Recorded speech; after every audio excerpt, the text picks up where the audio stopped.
We are starting with book number 3 and उस book का नाम क्या है? Analysis of financial statements.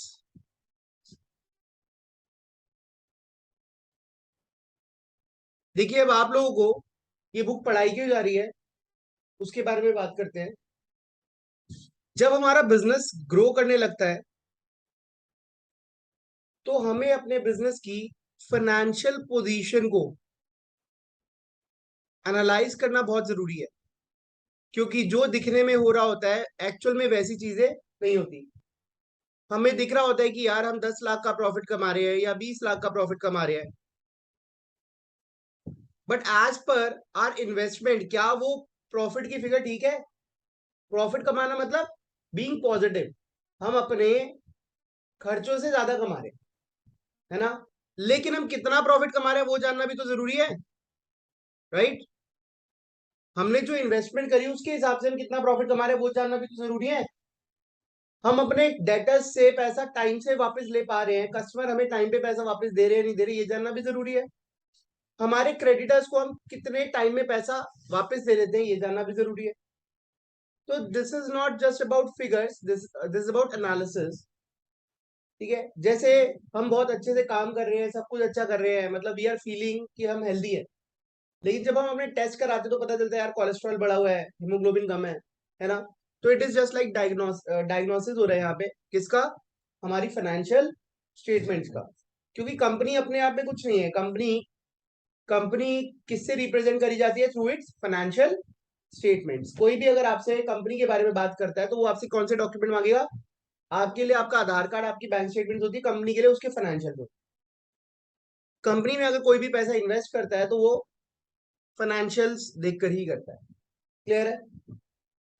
तो अब हमने ये समझना है कि फाइनेंशियल पोजीशन कैसे पता चलती है और फाइनेंशियल पोजीशन के अंदर क्या क्या चीजें हैं देखने वाली। सबसे पहले हमने फाइनेंशियल पोजीशन को दो पार्ट्स में डिवाइड कर दिया। पहला पार्ट जो है वो है प्रॉफिटेबिलिटी। क्या है? जब भी एक बिजनेस की आर्थिक हालत देखनी होती है तो हम क्या चेक करते हैं? सबसे पहले उसकी profitability. Business should be in profits. क्या होना चाहिए? प्रॉफिट्स में होना चाहिए। Next next is solvency. Next is solvency. कई बिजनेस हैं जो प्रॉफिट मेकिंग तो है, लेकिन उनके पास इतने रिसोर्सेज नहीं है कि वो अपनी लाइबिलिटीज को पे कर पाए। बेचारे टाइम पे अपनी लाइबिलिटीज को पे ही नहीं कर पाते। Like if I will talk about my previous company या मैं अपनी करंट कंपनी की भी बात करूं, सब में प्रॉफिट बहुत अच्छे हैं। ठीक है, I can not take the name. Profit बहुत अच्छे हैं लेकिन उनकी सॉल्वेंसी बहुत खराब चल रही है। सॉल्वेंसी पे क्वेश्चन मार्क आया हुआ है, तभी ना उनको कोई बैंक लोन देता है, ना उनको कोई बैंक ओवरड्राफ्ट फैसिलिटी देता है।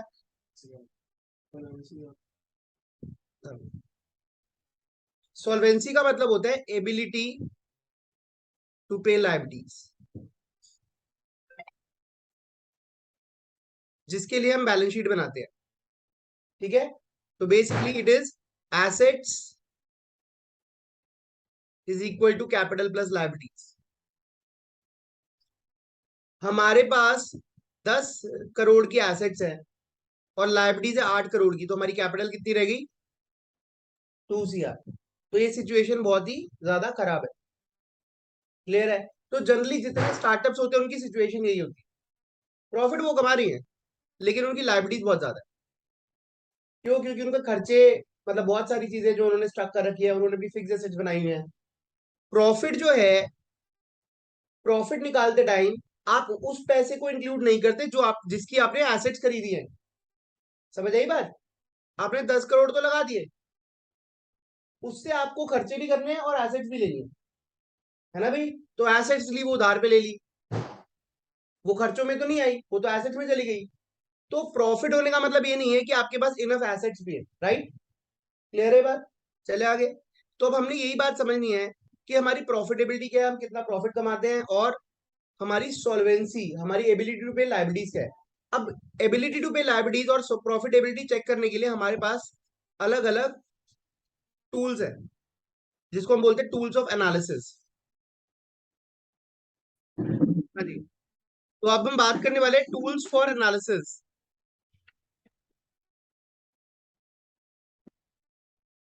जब आप अपनी फाइनेंशियल स्टेटमेंट्स को एनालाइज करते हो तो you have multiple tools.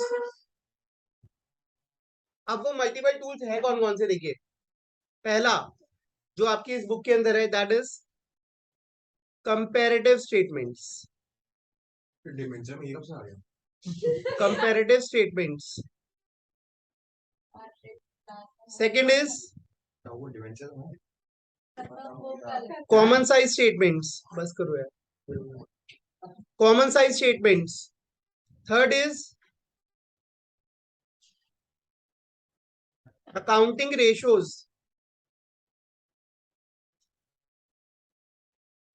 Fourth is cash flow statements. आज मैं आपको चारों टूल्स का ब्रीफ कर दूंगा, ठीक है। तो comparative statements, common size, accounting ratios और cash flow statement, these are the four tools that you need to study. Okay. Comparative statements तो मैं वन बाय वन आपको समझाऊंगा। कंपैरेटिव स्टेटमेंट्स, करंट ईयर में हमारी सेल जो है वो है 10 करोड़, और प्रीवियस ईयर हमारी सेल थी 8 करोड़। अब बताओ हमारा इंक्रीज हुआ है सेल या डिक्रीज हुआ है? इंक्रीज हुआ है, राइट। तो इसको हम बोलते हैं change. Change is 2 CR positive change, right. And what is percentage change? कितना परसेंट चेंज हुआ है बता पाओगे आप? इकोनॉमिक्स में पढ़ा, स्टैट्स में पढ़ा होगा आपने। 2/8। 2/8 इंटू 100, दैट इज 25%, राइट। पिछले साल को बेस लेते हैं और कितना चेंज हुआ वो लेते हैं, उसको 100 से मल्टीप्लाई करके परसेंटेज निकाल लेते हैं, right. This is called comparative statement. इस तरीके से हमारी कंपैरेटिव स्टेटमेंट बनती है जब हम पिछले साल को इस साल से कंपेयर करते हैं, या फिर एक कंपनी है ए लिमिटेड, दूसरी कंपनी है बी लिमिटेड, उनको कंपेयर करते हैं। तो जहां कंपैरिजन हो अपने ही साथ, अपने ही साथ, तो हम करंट ईयर प्रीवियस ईयर लेते हैं। जब कंपैरिजन हो दूसरे के साथ तो अपनी कंपनी और उसकी कंपनी को कंपेयर करते हैं। क्लियर है? समझ आई बात? Next, common size. Common size statement, अब यहां पर वर्ड क्या आ गया? Common size. क्या है? Common size. ये ध्यान से समझिए, इसमें कोई लिखने वाली बात है नहीं ज्यादा। ये कॉमन साइज से कंपैरिजन होता है हमारा। कॉमन साइज का मतलब क्या है? यहां पर हम एक बेस वैल्यू लेते हैं और देखते हैं उस बेस वैल्यू के हिसाब से बाकी सारी चीजें कैसी है। फॉर एग्जाम्पल, जब आपका हेल्थ चेकअप होता है, ठीक है, या फिर आपके बारे में वर्बली पूछा जाता है कि भाई कैसी आप बंदे की हेल्थ होनी चाहिए, तो सबसे पहले आपका क्या लिया जाता है? हाइट ली जाती है। क्या ली जाती है? हाइट ली जाती है। लेट्स से मेरी हाइट 5'7" है। अब मेरी हाइट 5'7" है, तो सामने वाला क्या करेगा? 5'7" को बेस ले लिया और देखिएगा इसका वेट कितना होना चाहिए, इसमें फैट कितना होना चाहिए, वगैरह वगैरह वगैरह, है ना। तो ऐसे ही यहाँ पर भी हम कॉमन साइज ले लेते हैं, और वो कॉमन साइज होता है क्या? वो उस बेस को हम, अगर हम प्रॉफिट एंड लॉस अकाउंट से कंपेयर करते हैं या प्रॉफिट एंड लॉस स्टेटमेंट बनाते हैं, तो उसमें हम सेल को लेते हैं कॉमन साइज। किसको लेते हैं? और जब हम बैलेंस शीट के लिए वो स्टेटमेंट बनाते हैं तो हम टोटल एसेट्स को लेते हैं। किसको लेते हैं? Total assets. तो देखते हैं कि भाई सेल अगर हमने करी है 100 रुपए की, और सैलरी पे कर रहे हैं हम 8 रुपए। कितनी? 8 रुपए। तो कितने परसेंट सैलरी पे करी? 8%। 100 रुपए की हमने सेल करी और माल खरीदा 40 रुपीज का, तो कितने परसेंट हमारी परचेज कॉस्ट है? 40%। तो इसको हम कंपेयर कर। क्लियर है? तो दिस इज नॉट डिफिकल्ट। ये डिफिकल्ट तो खैर कोई भी चैप्टर दिए हुए। तो बेसिकली ये स्टेटमेंट्स कंपेरेटिवली बाकी दो चैप्टर से ज्यादा इजी होती है। अब आते हैं हम अकाउंटिंग रेशियोज पर। सबसे पहले आपको वर्ड रेशियो का पता होना चाहिए। रेशियो का मतलब होता है डिग्री ऑफ कंपैरिजन। एक चीज दूसरे के कंपैरिजन में रिलेटिवली कितनी ज्यादा है या कितनी कम है, तो रेशियोज हम उसके लिए निकालते हैं। तो यहाँ पर हम रेशियो एनालिसिस करने वाले हैं, और रेशियो एनालिसिस में बताऊंगा क्या क्या चीजें होने वाली हैं। हम यहाँ पर चेक करेंगे कि एक कंपनी के रेशियोज को यूज करके कैसे बताया जाता है कि वो फाइनेंशियली स्ट्रांग है या इल है। ठीक है, चले। Cash flow statement. Cash flow statement आपको पता ही, कैश बहुत ही क्रूशियल एलिमेंट है। सबको पता है बिजनेस के अंदर कैश की अवेलेबिलिटी अगर एक्सेस हो तो भी हार्मफुल है, और अगर शॉर्ट हो तो बहुत ज्यादा हार्मफुल है। तो ये दोनों ही सिचुएशन बड़ी खराब है। आपके पास ज्यादा पैसा होना भी गलत है, कैश, और कम पैसा होना तो बिल्कुल ही गलत है, कि कम हुआ तो आप क्या करोगे, बिजनेस चला ही नहीं पाओगे। बिजली का बिल, पानी का बिल, ये वो फलाना ढिमना, है ना। लेकिन अगर आपके पास एक्सेस होगा तो कैसे नुकसान है। जब आपके पास पैसा एक्सेस होगा, पड़ा हुआ है, आपने उसको री इन्वेस्ट नहीं किया तो इन्फ्लेशन खा जाएगी उस पैसे को, है ना भाई। तो आपके पास उतना ही खाना होना चाहिए जितनी आपको भूख है। अगर ज्यादा है तो वो पड़ा पड़ा खराब हो जाएगा, ठीक है। कम है तो आपकी भूख मिट नहीं पाएगी। तो cash is just like that. Cash is the most unproductive asset in the world. सबसे ज्यादा अनप्रोडक्टिव कोई है तो आपके बाद कैश है, ठीक है। तालियां अपने लिए, ठीक है। तो कैश सबसे ज्यादा अनप्रोडक्टिव एसेट। अगर ये ज्यादा हो जाता है तो इन्फ्लेशन से ये अपने आप ही कम होता रहता है और ये लॉसेस इनकर कर देता है, आप सोच भी नहीं सकते कितने। इन्फ्लेशन क्या होता है? इन्फ्लेशन का मतलब राइज इन प्राइसेस। आप इकोनॉमिक्स पढ़ रहे हो, उसके अंदर है ये, ठीक है। प्राइसेस जो बढ़ रहे हैं मार्केट के अंदर चीजों के, उसको हम इन्फ्लेशन बोलते हैं। चले आगे। तो अब मैं सबसे पहले उठाने वाला हूँ फाइनेंशियल स्टेटमेंट्स के बारे में बात करेंगे, और उसके बाद हम अकाउंटिंग रेशियोज के बारे में बात करेंगे।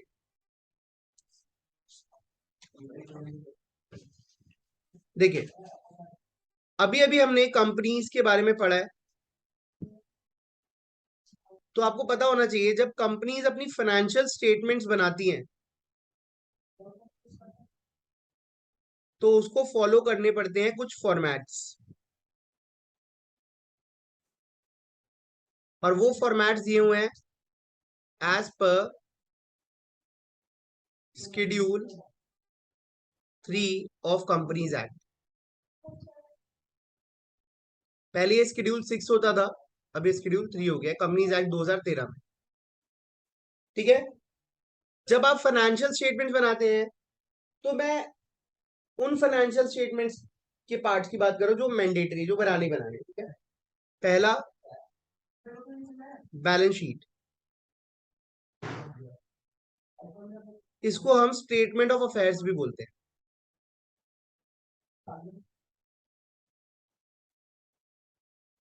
दूसरा, statement of profit and loss. इसमें आपका ट्रेडिंग अकाउंट और प्रॉफिट एंड लॉस अकाउंट सब आ जाता है। इनफैक्ट अगर कोई मैन्युफैक्चरिंग है तो मैन्युफैक्चरिंग अकाउंट भी आ जाता है, ठीक है। ये प्रॉफिट एंड लॉस अकाउंट ही है, लेकिन फॉर्मेट अलग है। Third, notes to accounts. तो ये तो मैंडेटरी है, ये तो आपको बनानी बनानी है तीन चीजें। नोट्स टू अकाउंट्स के बिना तो आप कुछ भी नहीं बना सकते, ठीक है। तो ये तीनों चीजें मैंडेटरी है। इसके अलावा कई कंपनीज के ऊपर मैंडेट मैंडेट है कि वो कैश फ्लो स्टेटमेंट भी बने, ठीक है। वो भी मैं आपको सिखाऊंगा। तो हम बात करते हैं सबसे पहले बैलेंस शीट के बारे में। अगर आपने किसी भी कंपनी को की क्रेडिबिलिटी चेक करनी है, आप क्रेडिट कार्ड अप्लाई करेंगे बड़े होकर। जब आप क्रेडिट कार्ड अप्लाई करेंगे तो वो क्या चेक करते हैं, आपकी क्रेडिबिलिटी, आपकी एबिलिटी टू रीपे लोन। अगर आपकी सैलरी 1 लाख है तो वो आपको उसके हिसाब से ज्यादा लोन देंगे, 20,000 है तो कम लोन देंगे। क्यों? क्योंकि आपकी एबिलिटी कम है या ज्यादा है। तो ऐसे ही जब कंपनी के हम बैलेंस शीट के बारे में बात करते हैं तो कंपनी की बैलेंस शीट क्या बताती है, कंपनी की सॉल्वेंसी क्या बताती है, सॉल्वेंसी, राइट। सॉल्वेंसी का मतलब क्या है, एबिलिटी टू पे लायबिलिटी। तो कभी भी किसी भी कंपनी की क्रेडिबिलिटी चेक करनी है, क्या बताया मैंने, क्रेडिबिलिटी, तो आप क्या उठा लेंगे, उसकी बैलेंस शीट उठा लो, ठीक है। तो ये आपको सॉल्वेंसी पोजीशन से रिलेटेड जितने भी रेशियोज है वो बता देंगे, ओके। अब यहाँ पे कौन कौन से रेशियोज बनते हैं उनके बारे में बात करता हूँ। तो बैलेंस शीट से अपने पास जो रेशियोज निकल कर आते हैं वो है, पहला, लिक्विडिटी रेशियोज।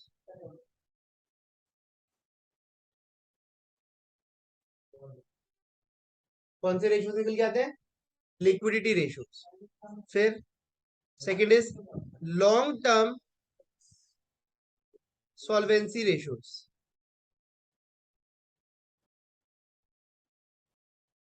ठीक है, तो दो रेशियोज यहाँ कवर हो गए, लिक्विडिटी रेशियोज और long term solvency ratios.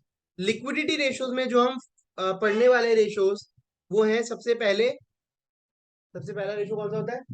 Current ratio. क्या होता है? Current ratio.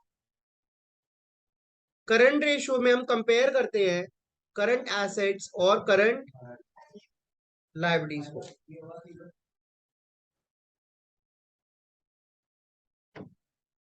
सेकेंड रेशियो है हमारा quick ratio. Second ratio is quick ratio. That is equal to quick assets upon current liabilities. Okay, third ratio है absolute liquidity ratio. Absolute liquidity ratio, that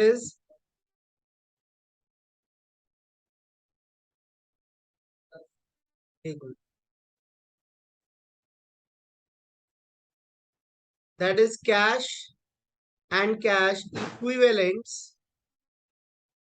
equivalents upon current liabilities.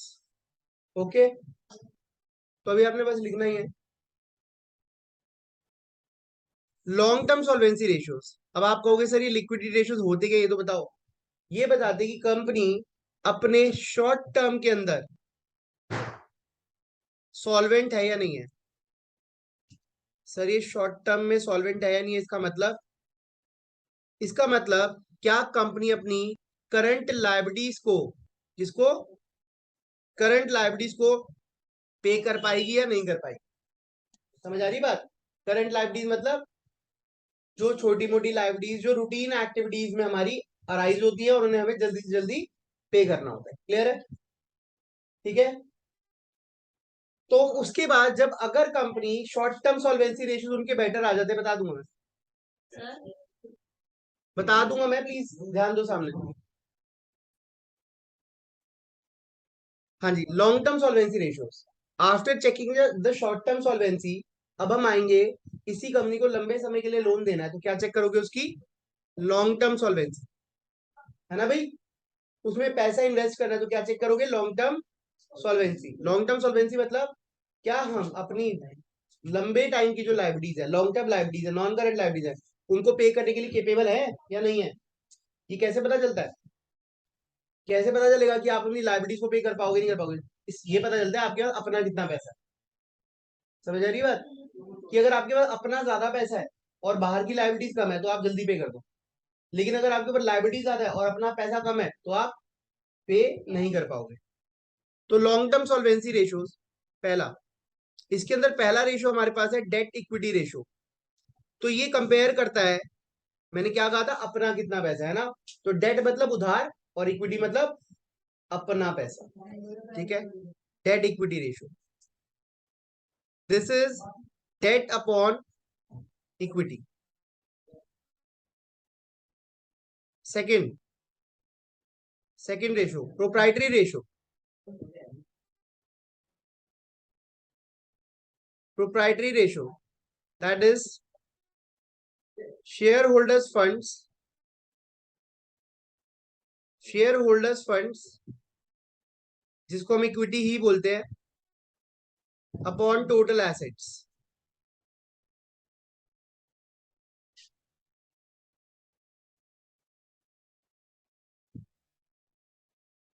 Third, बता दूंगा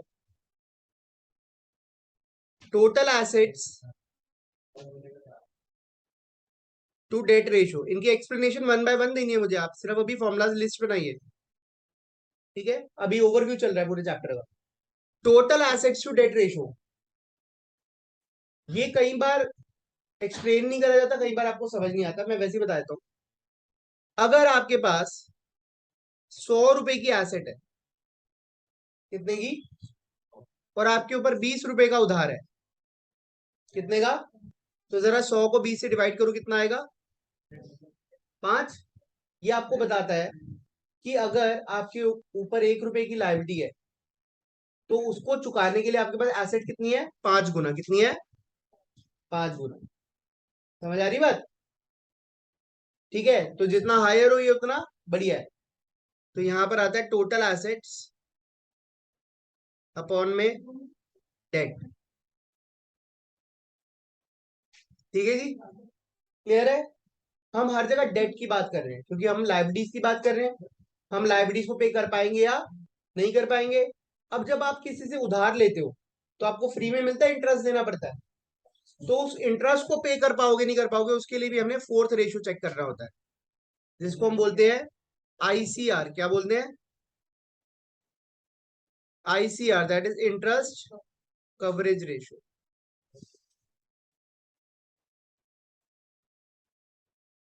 that is profit. आप कितना अब interest देना है? Interest देने के लिए आप अपनी एसेट बेचोगे या कमाई से दोगे? कमाई से। तो यहां हम कमाई चेक करते कितनी है। Profit before interest and tax upon interest. Clear है बात? तो ये 4 रेशोज कवर हो गए हमारी लॉन्ग टर्म सॉल्वेंसी में, 3 रेशोज कवर हो गए आपके शॉर्ट टर्म सॉल्वेंसी में। ठीक है, अब हम आगे चलते हैं। अब आपको अपना परफॉर्मेंस चेक करना है। ठीक है, तो नेक्स्ट रेशो जो हमारा है that is performance based ratio. Sir ये परफॉर्मेंस क्या होता है?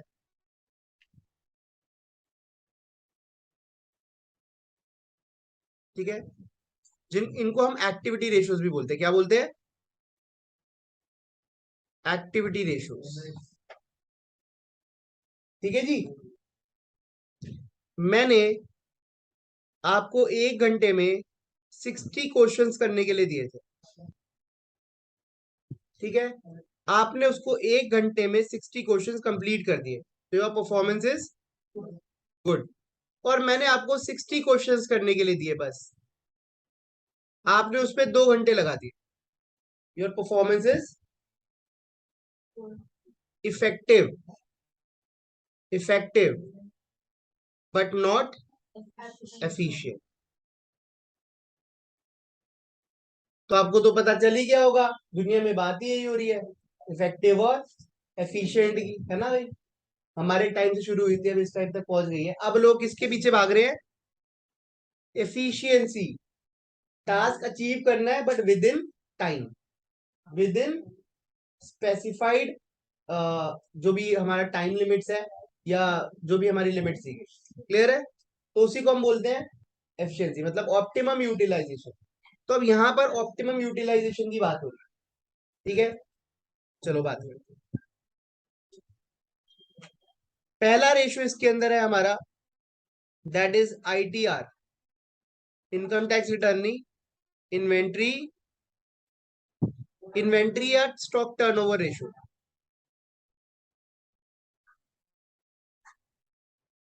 Inventory turnover ratio. ठीक है, एक बंदा था ए, दूसरा है बी। इसको मैंने 10,000 का माल दिया, मैंने कहा तेरे को हर बार 10,000 का माल दूंगा, जब बिक जाए वापस आ जाए। दूसरा है बी, मैंने इसको 5,000 का माल दिया, देखते हुए कि कितनी सॉल्वेंसी है इसकी। ठीक है, मैंने इसको 10,000 का माल दिया, इसको 5,000 का माल दिया, इसने सेल करी 3 लाख की। कितने की? 3 लाख की।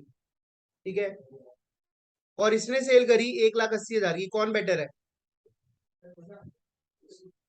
ये बेटर है? कैसे बेटर है? इसने 30 गुना सेल करी, 30 टाइम्स। मानते हो कैसे? 3 लाख डिवाइडेड बाय 10,000, लेकिन इसने 36 गुना सेल कर, 36 टाइम्स। समझ आ रही है बात? तो अब बताओ, क्या ये पढ़ने का फायदा है? Yes.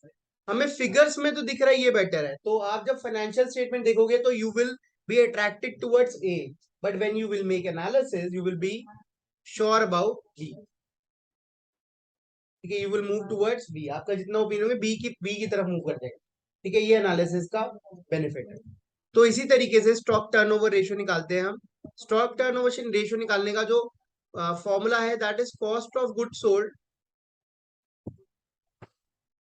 Cost of good sold upon average stock. ठीक है, बी बी पढ़िए। B is inventory holding period. Inventory holding period, कोई इंसान चाहता है उसका स्टॉक ज्यादा टाइम तक पड़ा रहे, तो अब एक कंपनी का स्टॉक कितने टाइम तक होल्ड रहता है। लेट से मैंने अभी 10,000 का माल ले लिया, वो 10,000 का माल मेरे को बेचने में कितना टाइम लगता है, जिसका टाइम कम लग रहा है वो ज्यादा बेटर है। इसके लिए हम यूज करते हैं 365, 52 और 12। 365 is for days, 52 is for weeks, 12 is for months, upon ITR, inventory turnover ratio। Okay, ठीक है जी।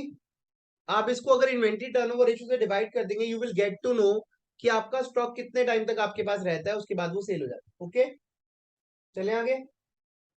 मैं एग्जांपल लेता हूं, जैसे यहाँ पर 36 टाइम्स आ रहा है, ठीक है। अब देखिए, मैं 365 की जगह 360 कर देता हूँ और उसको डिवाइड कर 36 से, तो आएगा 10 डेज। मतलब मेरा स्टॉक जो है 10 दिन के अंदर खत्म हो जाता है। अरे राउंड ऑफ करके ऐसे कर दिया, ठीक है, एग्जाम्पल के लिए। ठीक है, 10 डेज के अंदर ही खत्म हो जाता है। क्लियर है? तो ये इन्वेंट्री होल्डिंग पीरियड ही आपको आगे एक्सप्लेन करूंगा मैं, अभी सिर्फ ओवरव्यू है।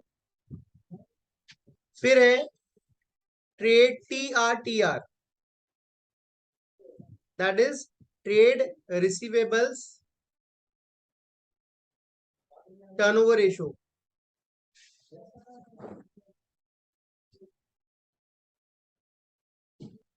उधार पे माल सेल हो ज्यादा सही है या कैश फ्लो ज्यादा सही है?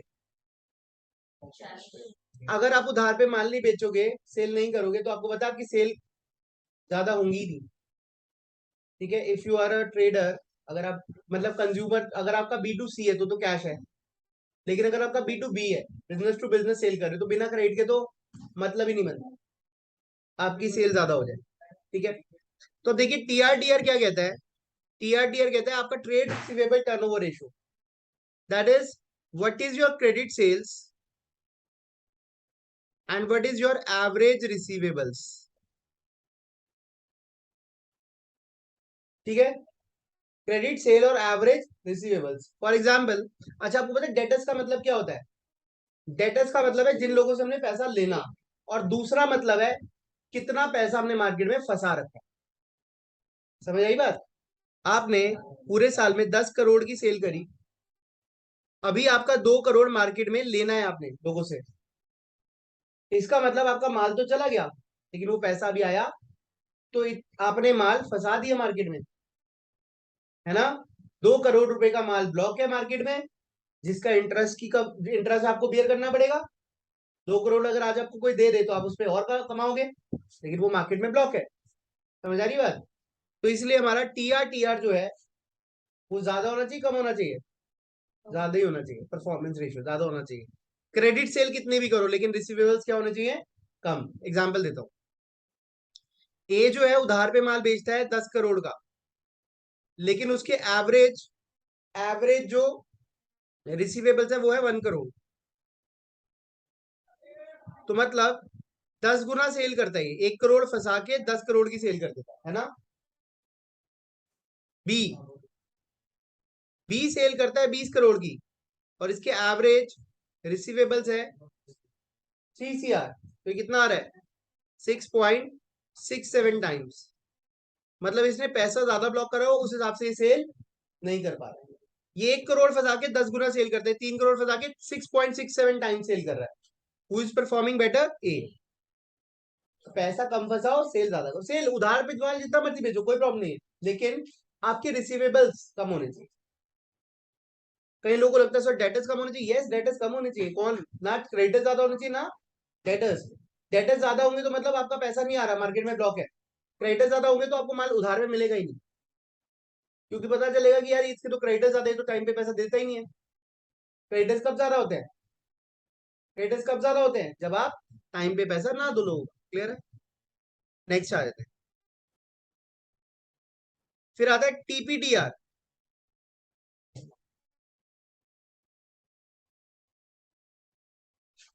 Trade payables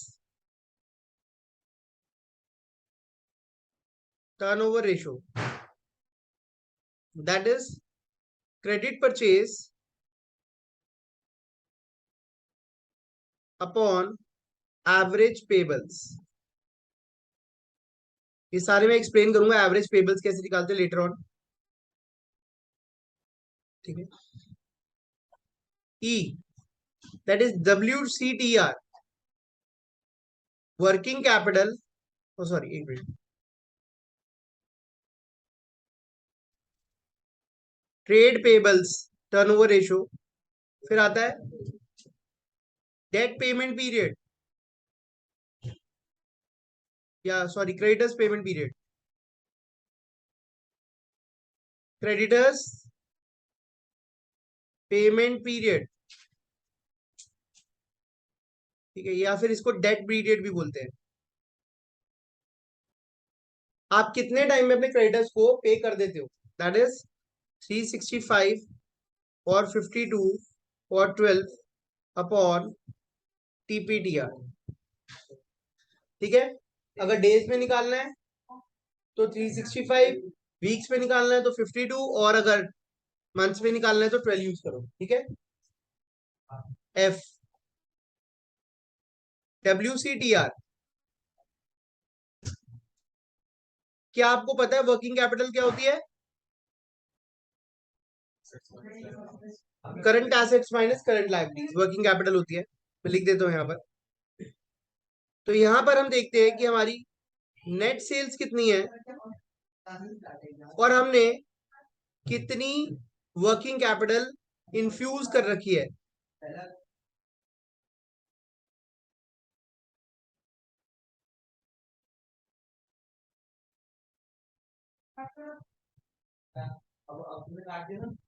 working capital. अब वर्किंग कैपिटल क्या होती है इसके बारे में आप समझेंगे। जब भी आपको बिजनेस को ऑपरेट करना होता है तो आपके पास जेब में कुछ पैसा होना चाहिए ना।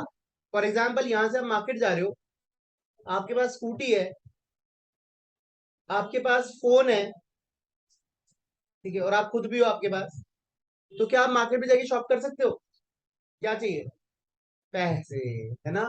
पैसे चाहिए। स्कूटी में क्या चाहिए? पेट्रोल। पेट्रोल डलाने के लिए भी क्या चाहिए? पैसे।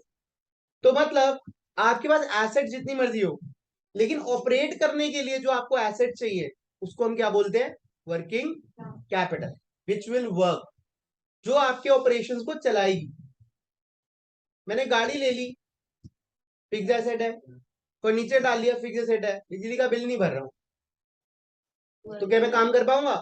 सब कुछ है, सारा सेटअप तैयार कर दिया, लेकिन मेरे पास बिजली रूटीन खर्चों के लिए पैसा ही नहीं है, तो मैं अपना बिजनेस ऑपरेट नहीं कर पाऊंगा। तो बिजनेस को ऑपरेट करने के लिए जो एसेट्स चाहिए, जो रिसोर्सेज चाहिए, जो कैपिटल चाहिए, that is called working capital. ठीक है, और वो कैसे पता चलता है? वो हमारी करंट एसेट्स होती है। क्या होती है? Current assets. क्लियर है? तो यहां पर हम कंपेयर करते हैं हमारी नेट सेल्स और वर्किंग कैपिटल को, और देखते हैं हम कितने एफिशिएंटली, मतलब कितनी वर्किंग कैपिटल लगाते हैं और कितनी सेल जनरेट करते हैं। तो ये एक बात याद रहे, कम से कम पैसा लगा के ज्यादा से ज्यादा पैसा कमाना ही कहलाता है एफिशिएंट होना। ठीक है, तो ये रेशो जितने ज्यादा होंगे उतना बेटर है, जितने कम होंगे उतना अच्छा नहीं। ठीक है, चले आगे। जी, total assets, E F G हो गया ना, total assets turnover ratio, TATR। अब यहां पर आप देखते हैं कि आपके पास सेल्स कितनी हुई है, that is net sales. Net sale आपको पता है ना, क्रेडिट सेल नहीं, सॉरी, सेल रिटर्न लेस करने के बाद जो आती है, net sale upon total assets. ठीक है जी, ठीक है। तो अभी हमने 3 टाइप्स ऑफ रेशियोज कवर कर लिए, और इसमें से ज्यादातर रेशियोज जो है वो सारे बैलेंस शीट पर बेस्ड है। आप देख रहे हो ना, सारे बैलेंस शीट पर बेस्ड है। ठीक है, एक आधे को छोड़ के। अब अब हमने चेक करना है fourth type of ratio, that is profitability ratios. कौन से? Profitability ratios. मतलब आप देखो, इतना सब एनालिसिस करने के बाद ही पता चलता है कि कंपनी क्रेडिबल है या नहीं है। ठीक है जी।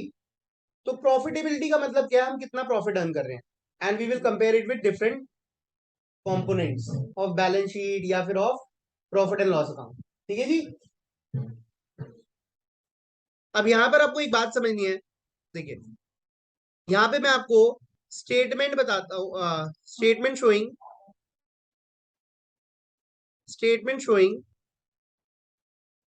कैलकुलेशन ऑफ, या इनकम स्टेटमेंट बोल सकते हैं इसको आप। इनकम स्टेटमेंट बनानी सिखा रहा हूं। ये ज्यादातर फाइनेंस के स्टूडेंट्स पढ़ते हैं, लेकिन आपके लिए बहुत जरूरी है। कई लोग इसको प्रॉफिट एंड लॉस अकाउंट बोलते हैं, लेकिन ये है नहीं ऐसा। ठीक है ना, ये statement of profit and loss है। और ये बहुत इंपॉर्टेंट है, क्योंकि ये मैं ही बता रहा हूँ, शायद आपकी बुक में ना हो। देखिए, सबसे पहले आप सेल करते हैं, ठीक है, गुड्स बेचते हैं, फिर उसमें से आप लेस कर देते हैं आपको गुड्स कितने के पड़े, that is cost of goods sold, right. आपको याद आए तो सेल में से cost of goods sold less करे तो क्या, कौन सी फिगर आती है? याद है किसी को? ग्रॉस प्रॉफिट और ग्रॉस लॉस, राइट। तो अभी हम प्रॉफिट को ही लेंगे आगे। ठीक है जी। हमने 10 CR की सेल करी, 6 CR का कॉस्ट आया, तो कितने CR का प्रॉफिट हो गया? 4 CR का जीपी आ गया। क्लियर है? चले आगे। अब इसके बाद आप बिजनेस को चलाने के लिए जो खर्चे कर रहे हो, चलाने को इंग्लिश में क्या बोलेंगे हम? ऑपरेट। जितनी भी आप ऑपरेटिंग एक्सपेंस कर रहे हो, गुड्स को जो खर्च करा, गुड्स लेके आए, उसको बनाया, उसको तैयार करा सेल के लिए, वो तो गुड्स की कॉस्ट में चले गए, वो भी ऑपरेटिंग है। लेकिन गुड्स के अलावा जो आपने ऑपरेटिंग एक्सपेंस करे, स्टाफ को सैलरी दी, बिजली का बिल पे करा, एडवर्टाइजमेंट कराई, डेप्रीसिएशन वगैरह, वही लेस कर देते हो।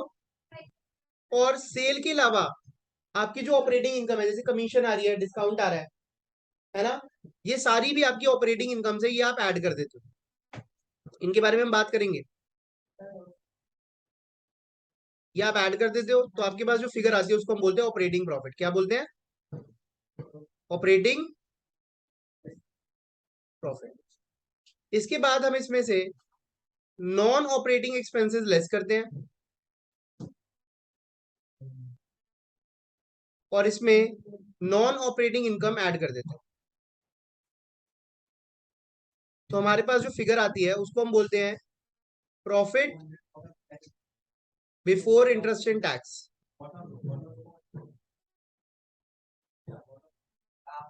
इसके बाद की वीडियो देखने के लिए नेक्स्ट पार्ट देखिए इसका। ठीक है, अध्ययन दोबारा ज्वाइन करो।